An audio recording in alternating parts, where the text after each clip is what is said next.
Buenas noches. Buenas noches.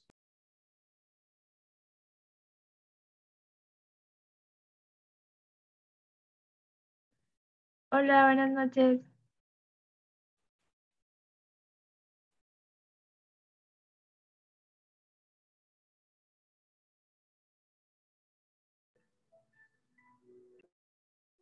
Ustedes me dicen cuando empecemos.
Tú me dices, Miranda.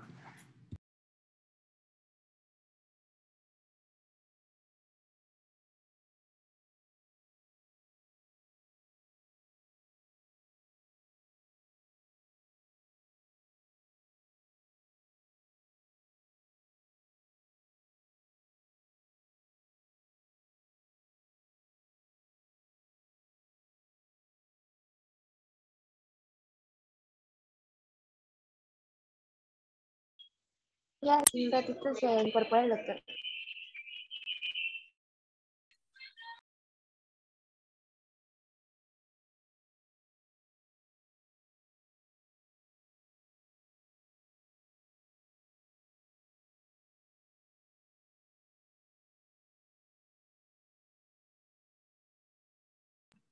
No te escuché, Miranda. Que sí, ya puedes empezar. Ahí voy.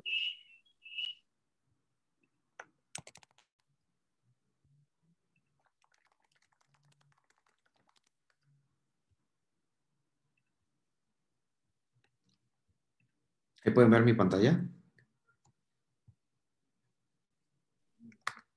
No, no se ve. No.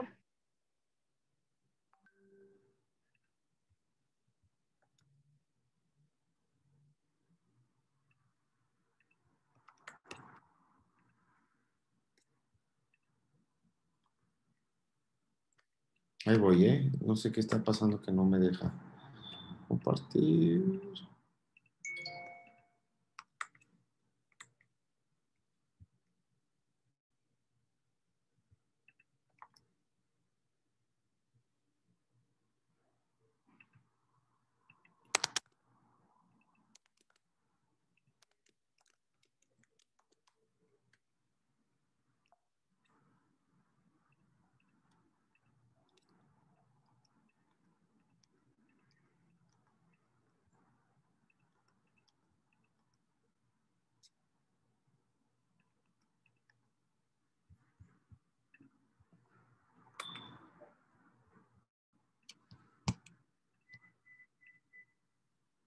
¿Ahí lo pueden ver? Sí, ya se está viendo. Ok. Bueno, buenas noches. Vamos ¿cómo se llama? A exponer el día de hoy. ¿Qué es el terigión? Pues la etiología pues, es una proliferación fibrovascular en forma de ala de la conjuntiva y que aparece sobre la superficie de la córnea. La etiología es una etiología multifactorial. La etiología principal es por mecanismo de luz ultravioleta, genético, exposición prolongada a los rayos ultravioletas, al sol, o sea, personas que trabajan pues, en el campo, en la obra, es más frecuente en el hombre y generalmente aparece entre los 20 o 30 años. Las características y por el cual el fenómeno que aparece unilateral sobre el lado nasal es que se llama al fenómeno de albedo, que la luz pasa medialmente de los rayos ultravioleta a través de la córnea, se concentran sobre el limbo nasal y sobre todo la nariz produce como una especie de sombra que reduce la intensidad proyectada hacia el lado temporal. Entonces, por eso la etiología es que sean más frecuentes que salgan nasalmente, ¿no? Y cuando vemos que se vuelven crónicos, podemos ver una línea de Stoker visible. Aquí vemos un pterigión grado 1 que tiene línea Stoker visible, que básicamente son depósitos de hierro, en el cual la película lagrimal que contiene hierro no puede lubricar adecuadamente el globo ocular y por ende se empieza a almacenar, ¿no? Básicamente es como si fuera un óxido. Los islotes de Fuchs hablamos también en datos y características clínicas de largo plazo crónicas y son pequeñas opacidades blanco-grisáceas que crecen debajo del epitelio corneal entre el estroma anterior y el epitelio y pues nos habla que que se encuentran inactivos o que es algo crónico. ¿Cómo podemos clasificar el pterigión? Lo podemos diagnosticar de acuerdo a su extensión, que es la clasificación rápida. Lo podemos ver que cuando sobrepasa el limbo esclerocorneal, pues lo llamamos grado 2. Si lo encontramos adelante del limbo corneal, exactamente a la mitad y sobre el área pupilar, grado 2, grado 3, cuando llega al limbo pupilar, y grado 4 cuando sobrepasa el área pupilar, ¿no? El limbo pupilar. La clasificación que vemos de este lado, del lado derecho, pues es una clasificación bastante completa en el cual nos indica la morfología, el tipo de invasión, si hay compromiso limbar o no, si está activo o inactivo y si es primario o recidivado, ¿no? Entonces lo podemos ver como atrófico, intermedio, carnoso. La invasión corneal es menos de 2 milímetros, de 2 a 4, de 4. Y el compromiso limbar, pues ya es de 4 milímetros, de 4 a 6 y mayor a 6, ¿no? Y solamente los grados de actividad, pues nos mencionan si está activo o inactivo, si es algo crónico, si se ven los islotes o manchas de Fuchs, si la cabeza está muy o poco vascularizada, si hay alguno de los vasos episclerales visible y, y listo, ¿no? Básicamente, vean, grado 1, para que recuerden que para que sea pterigión tiene que sobrepasar el limbo esclerocorneal y si no se llamaría pingüécula. Grado 2, estás ya un poquito más, como a 2, 3 milímetros de limbo. Grado 3 llega al borde pupilar y grado 4 sobrepasa el borde pupilar. ¿Sí? Aquí es como podemos ver un pterigión grado 3, que está exactamente sobre el limbo. Pues está vascularizado, hay algunos vasos episclerales. Parece que aquí tuviera línea Stoker, que nos habla que de cronicidad. Parece que está en este momento activo y los vamos a poder dividir anatómicamente, en la cabeza, en el cuello y en la cola, ¿no? El cuadro clínico, pues son pacientes que presentan irritación, prurito, fotofobia, lagrimeo y sensación de cuerpo extraño y sobre todo ojo rojo, ¿no? Llega por el doctor, te hago el ojo rojo, ¿no? El tratamiento, pues tratamiento es sintomático. La única indicación quirúrgica para los pterigiones es que sobrepasen el limbo corneal o que produzcan mucho astigmatismo, ¿no? Por retracción corneal, ¿no? De los meridianos. El tratamiento pues se basa en lubricantes principalmente, protección ocular, antiinflamatorios de tipo esteroideos para tratar de disminuir un poco la inflamación y en el caso que como es una cirugía estética, eh, pues indicar nada más la resección quirúrgica, ¿no? Dependiendo de las diferentes técnicas. Nosotros hacemos la técnica del doctor Miguel Ángel, que básicamente es la técnica que se llama Perfect. El Perfect significa esto, Pterygium Extended Removal Followed by Extended Conjuntiva Transplante, ¿no? Entonces, ahorita vamos a explicar de cómo es la técnica quirúrgica, cómo se hace, los pasos. Es primero, pues, asepsia, antisepsia, colocar los campos. No es necesario en todos los casos como es una cirugía que no es intraocular, pues no tienes que utilizar tanto un tegadermo, campos estériles, como para cirugía de catarata, ¿no? O algún otro tipo de cirugía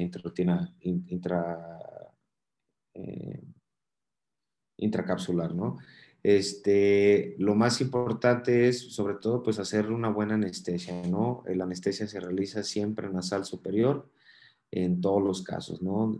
Se corta 1 o 2 milímetros de conjuntivo y primero se retrae un poco la conjuntiva, se corta 1 o 2 milímetros, se identifica la conjuntiva y la tenon y se introducen las tijeras Westcott, Roma, y tratas de hacer una disección Roma, solamente pues para que diseques bien el plano anatómico y puedas infiltrar el anestésico. Se utilizan 4 cc de anestésico, generalmente utilizamos 3 de lido al 2%, más 1 de bupivacaína, o pues, se puede utilizar pura lido simple, o en algunos casos, en algunas literaturas, también se puede utilizar lido con epinefrina, ¿no? Pero generalmente no lo hacemos tan seguido. Una vez que hacemos la anestesia subtenon, siempre en el cuadrante nasal superior, se delimita, se sostiene aquí. Esa es otra técnica de otro libro, pero solamente se los dejé para que sea ilustrativa. Se agarra y se corta el cuerpo, entre el cuello y el cuerpo del pterigión, se corta esta zona y inmediatamente la plastía se quita por arrancamiento. En algunos lados se puede utilizar un crescent y se lo disecan con crescent, pero la técnica que nosotros utilizamos siempre se corta entre el cuello y la cabeza, se delimita y se tracciona o se quita mediante un arrancamiento y listo. Y una vez que haces eso, pues ya controlas, haces la disección completa de esta zona y que quites la tenon. Es bien importante que para que no recidive se quite adecuadamente la tenon. Entonces hay que entrar por debajo de la conjuntiva, hacer una retracción hacia este lado y hacia todos los lados donde está el sitio del corte de la plastía y quitando toda la tenon posible, ¿no? Mientras más tenon se quite, mejor va a quedar, ¿no? Inmediatamente terminando eso, se controla la hemostasia, se aplica con una fresita o con un pulidor, se quita el defecto, los restos epiteliales y del terigión que pudieron haber quedado. Y ahora sí se procede a tomar la plastilla del área superior, siempre tomando en cuenta que se debe hacer una plastilla grande. Tomando la plastilla se hace aquí está el fresado. En algunos casos se limita con cauterio el tamaño de esto, o en otros casos con plumón, con calipers, etcétera. Entonces, una vez que a nosotros lo hacemos con una hoja de bisturí, se limita la hoja de bisturí y ahora sí se empieza a diseccionar, se levanta la conjuntiva y debajo de la conjuntiva vas cortando y quitando pues la tenon que está infrayacente, ¿no? Haces la disección. Es bien importante que la orientación de las células limbares quede exactamente sobre el defecto epitelial, ¿no? Entonces, lo que está aquí se va a poner de este lado para que haya una buena repitelización. Todos los puntos se hacen esclerocorneales. Los primeros postes, sería aquí el primer poste, el primero los limbares, ya se asegura la plastía y siempre se coloca a 1 o 2 milímetros de limbo. ¿Por qué? Porque la plastía se retrae y después va a volver a invadir la córnea si se pone sobre el limbo pupilar. Entonces, 1, 2 milímetros detrás del limbo se ancla el punto esclerocorneal y posteriormente se ancla los otros, los nasales, superior, el inferior o el temporal, dependiendo de lo que sea. Se coloca otro punto en medio y otro punto aquí y aquí, ¿no? Los puntos que sean necesarios para que la plastilla quede bien delimitada. Siempre los puntos es con nylon 10 ceros.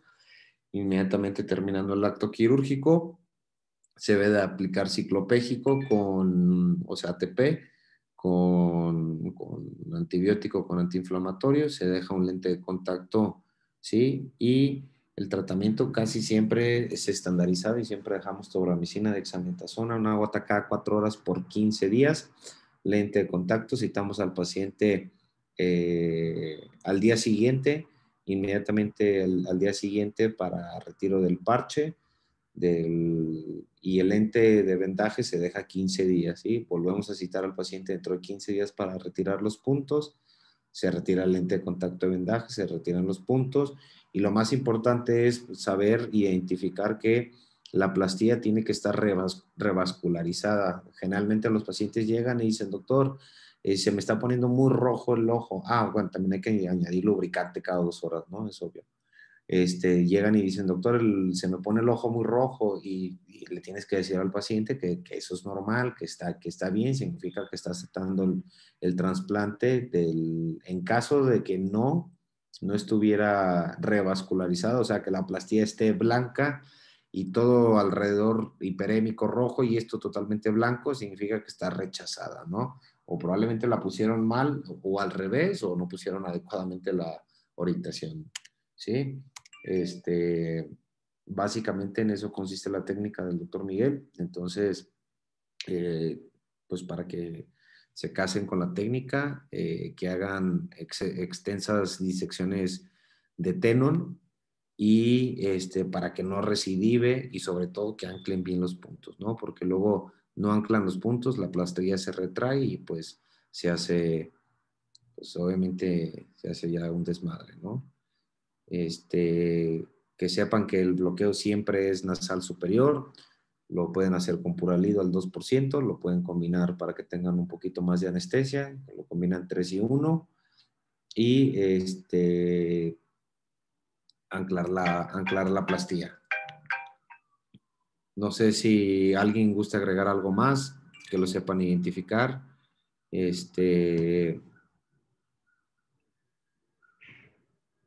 Doctor Miranda.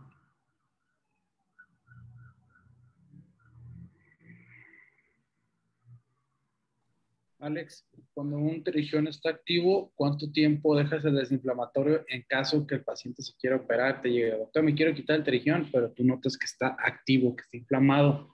Pues mira, para que tú mismo no te pongas la soga al cuello, pues o lo citas una hora antes de la cirugía, le pones brimonidina, le pones sofipren o cualquier esteroide que tengas. Con eso pues puedes reducir bastante la inflamación. Idealmente, en un mundo ideal, lo puedes dar tratamiento unos 5 o 7 días antes para que el día de la cirugía esté totalmente desinflamado, o sea, que lo prepares, ¿no? Pero ¿lo puedes operar en el momento? Sí, sí se puede operar. ¿Te va a sangrar más, etcétera? Sí.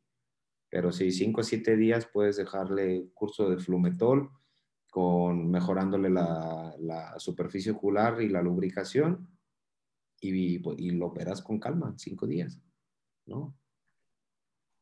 Gracias, Alex. Alex, creo que yo agregaría que en pacientes valorar muy bien si el pterigión es recidivante o no. Y en pacientes recidivantes que usamos mitomicina y que no 2 minutos y hay que lavar abundantemente, por más de 20 cc.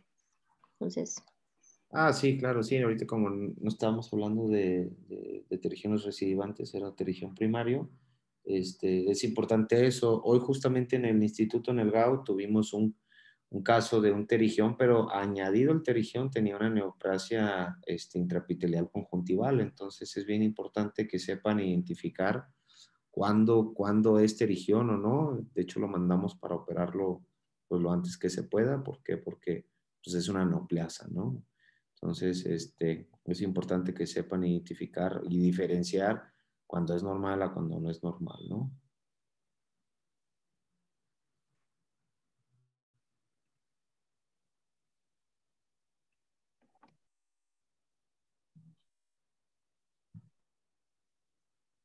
¿Algo más, doctor Miguel, que quiera agregar?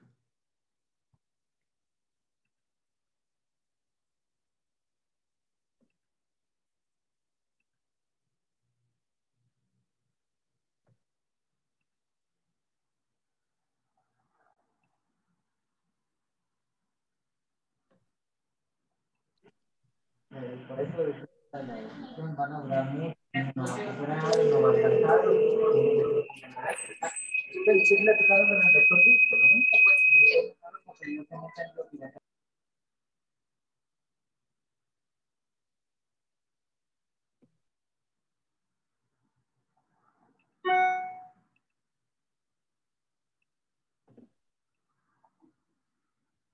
No se escuchó, Escalante.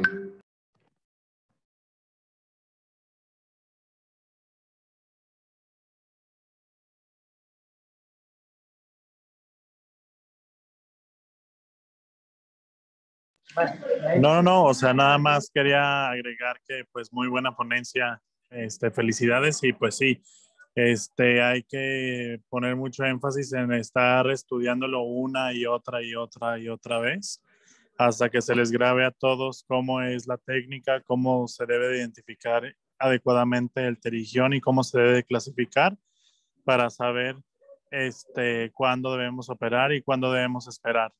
Y pues no, nada más. Ah, y el énfasis del punto en donde se pone la anestesia, ¿no? Que es lo que muchas veces veo que a algunas personas o a la mayoría nos falla.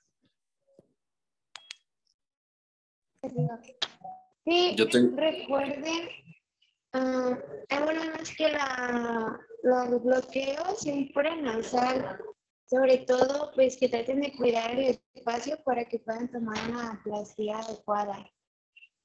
Para que no lastimen el tejido y se pueda tomar una plastilla grande para realizar el injerto. Yo tengo una duda a agregar, no sé, duda diagonal agregar.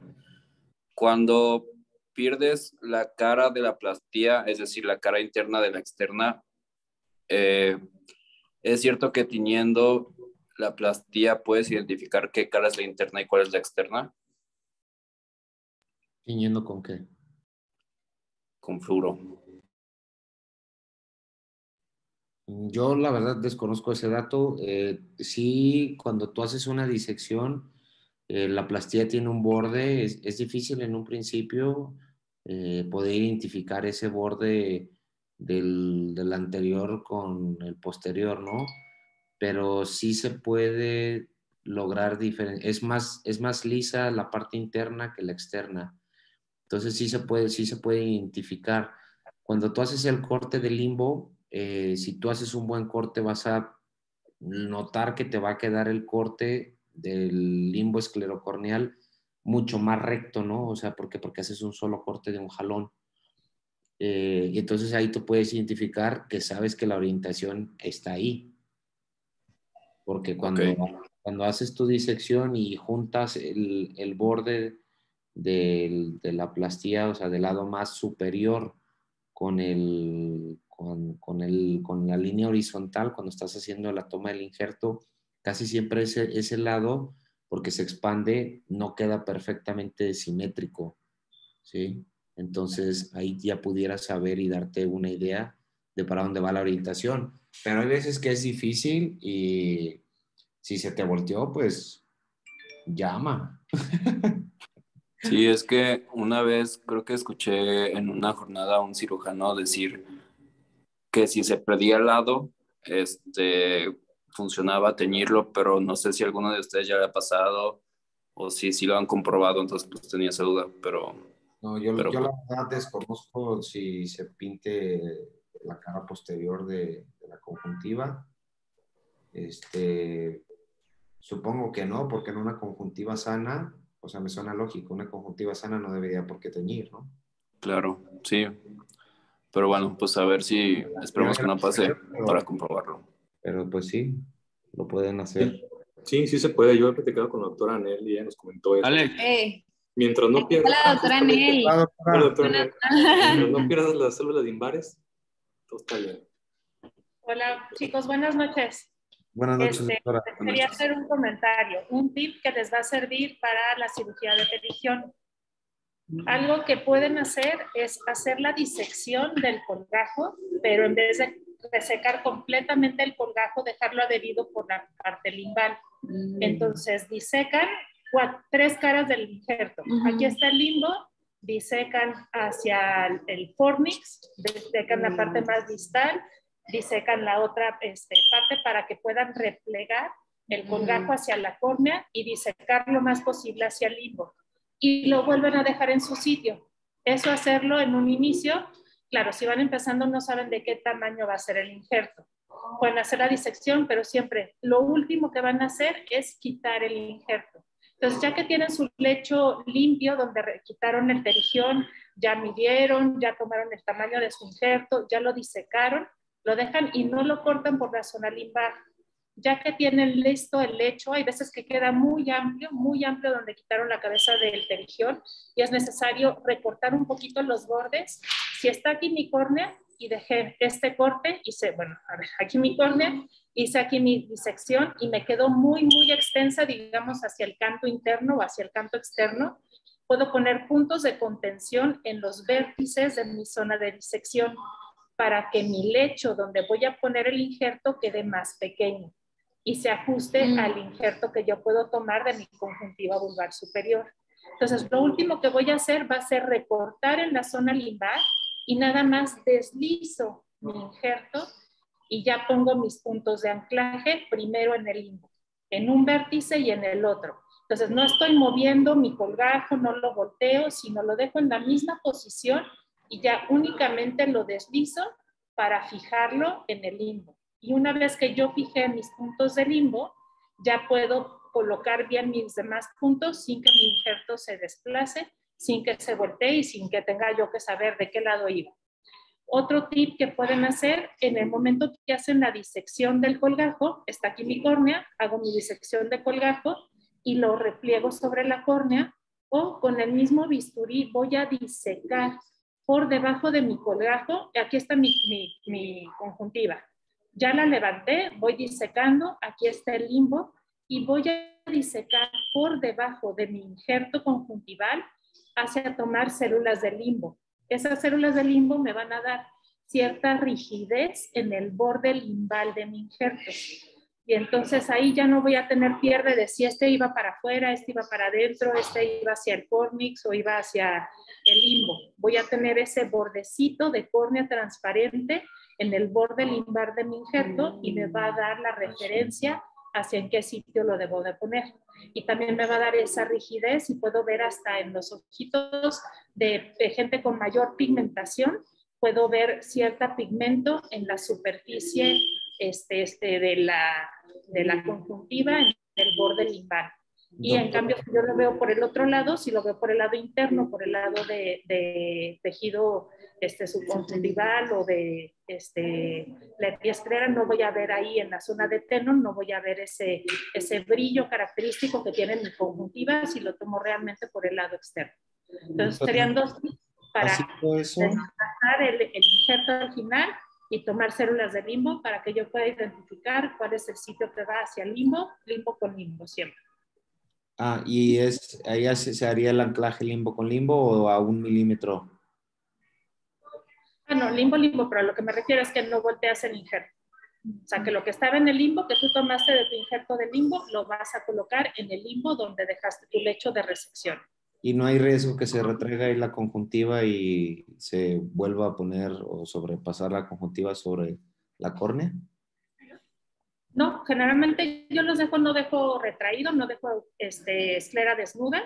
Dices, te refieres a eso, ¿no? En el hecho de dejar desnudo, no. Generalmente yo sí tomo algo de limbo para poner ahí. Células de limbo son las que me van a hacer el límite para evitar que mi conjuntiva, mi tejido fibrovascular vuelva a crecer sobre la córnea.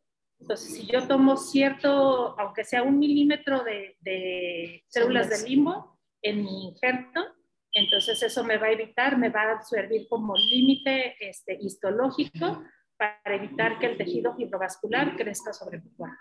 Ok, perfecto, gracias. Y otro punto que hago, además de suturar mi injerto, los puntos más importantes, aquí está mi córnea, este es mi limbo.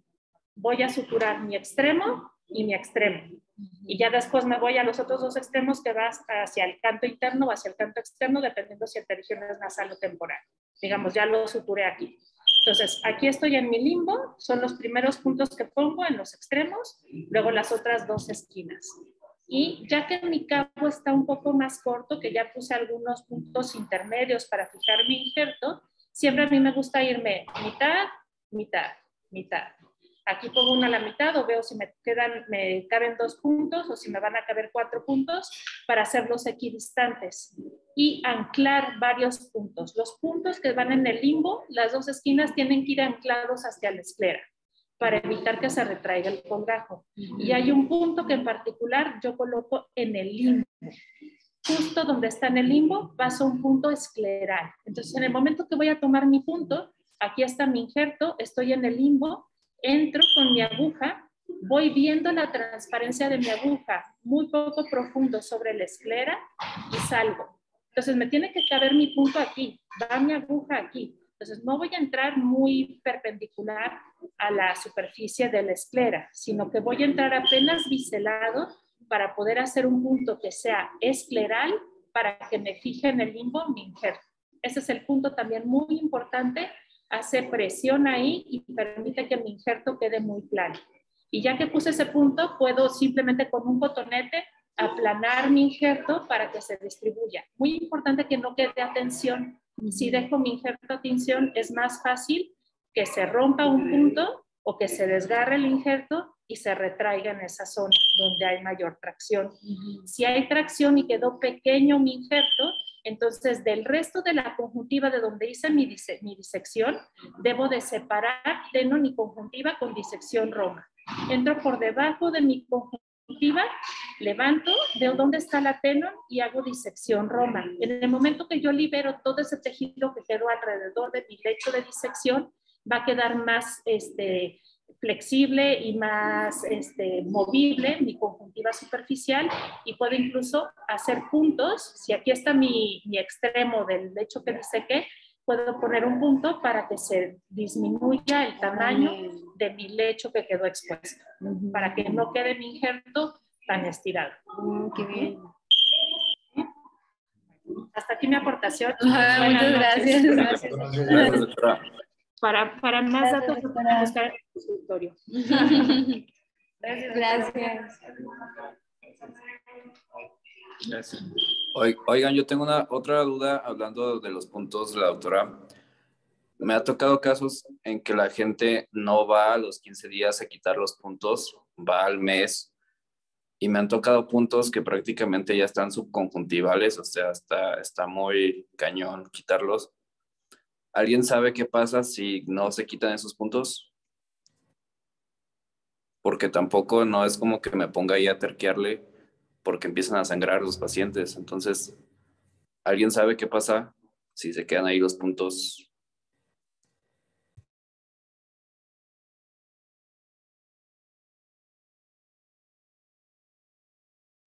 Sí, se hacen granulomas. Sí, doctor. Puede causar megalopapilas. Obviamente lo tienes que quitar, ¿no? Por eso tienes que hacer énfasis que trae una sutura, tienes que entrar a quitarlo. Es una sutura no absorbible, es algo que el cuerpo no va a absorber y lo va a intentar rechazar. Entonces tienes que quitarlo sí o sí, aunque te sangre. Ok. Te va a producir inflamación, ojo rojo, dolor. Sí, eso. Puede Pues, causar eso, también conjuntivitis papilar gigante. eso hice, o sea, pues le terqué, me La sangró tienes que quitar, todo, pero sí o sí. Y hacer énfasis al paciente que trae unas suturas y se tienen que quitar. sí, pues la verdad eso hice, lo dejé como si lo hubiera agarrado a golpes, pero se los quité todos, pero sí estaba demasiado profundo ese punto. Y pues ni modo, pues así lo dejé, pero pues no se lo dejé ahí. Se hacen granulomas, hay que quitarlos. Ok, gracias.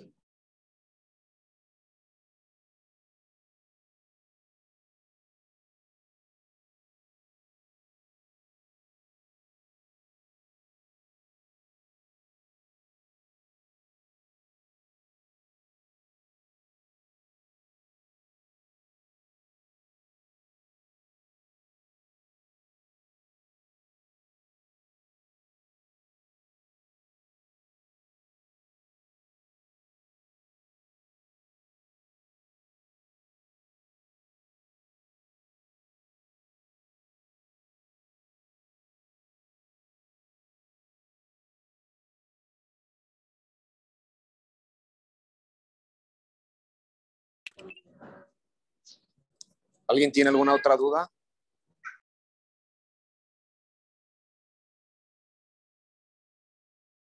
Gracias, Ale. Excelente ponencia. Gracias, Dulce. Entonces, recapitulando, hagan bien el bloqueo. Una forma de saber si tu bloqueo está bien aplicado es que te produce una midriasis, ¿no? El paciente, entonces, buen bloqueo, a los 10, 15 segundos vas a empezar a notar que la pupila se está dilatando, ¿no? Entonces significa que está bien bloqueado. Si no tienes eso, probablemente lo pusiste muy superior y no llegó a la base del cono, y por ende pues no vas a tener o vas a tener parcialmente anestesia.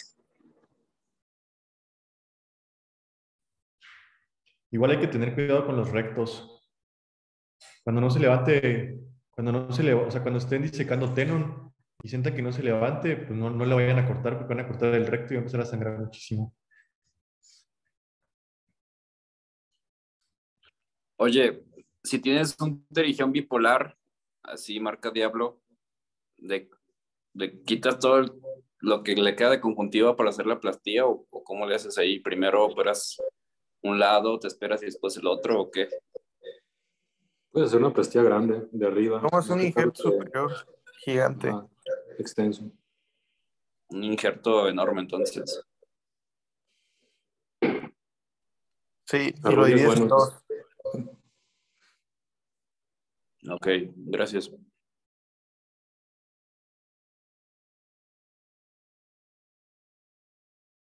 Y si no, también puede sacar del otro ojo, si no tiene terigión.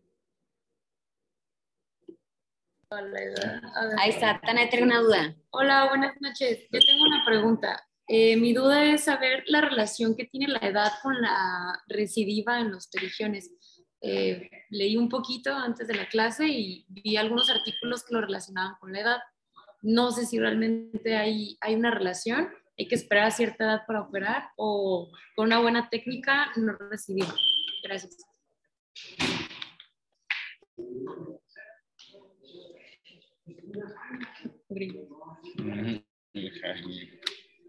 Yo no escuché, perdón, se me cortó el internet. A ver, si se escucha. Sí, Sí, se escucha,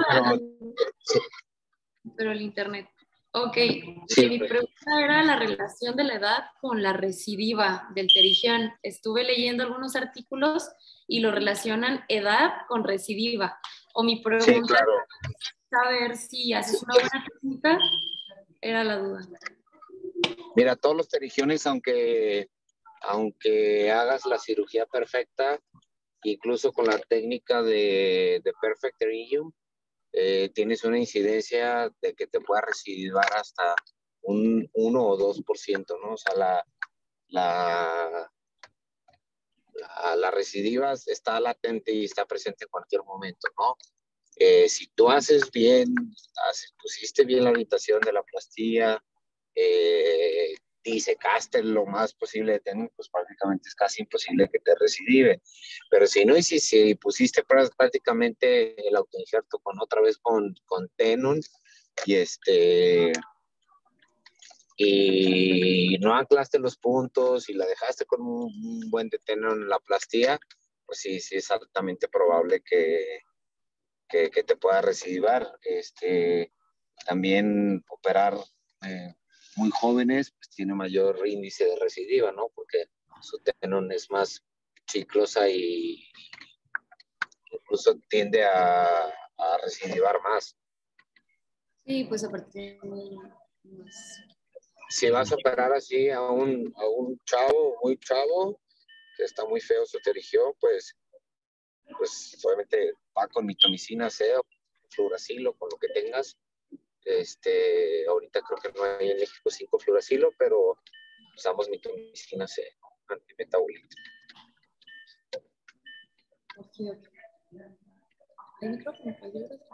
Gracias, doctor. Pregunta tú.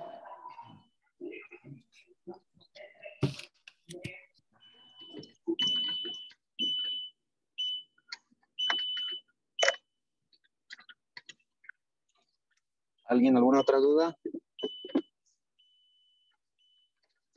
Yo tengo dudas respecto si usamos o no la ciclosporina. El uso de ciclosporina, pues obviamente como es algo inflamatorio o tiene algún componente inflamatorio, sí se puede utilizar en caso de casos refractarios o pacientes que quisieran conservar o hacer un tratamiento conservador. Puedes dar esteroide. Oye, doctor, es que ya me harté de usar esteroide. Sí lo puedes utilizar. Obviamente la ciclosporina tiene un pico de acción a las 3 semanas del uso. Entonces, explicarle al paciente que no va a ser rápido, pero si quieres algo rápido, de rápida acción, pues le pones triamcinolona o dexazonconjuntival, ¿no? Ahí directo sobre el sitio, le parchas el ojito 24 horas y lo manejas como si con antiinflamatorio, Tobradex, antibiótico, porque lo estás inyectando y se le baja porque se le baja, ¿no? Ese es también otro tip si quisieran manejar conservadoramente a un paciente. Ok, muchas gracias, Alex.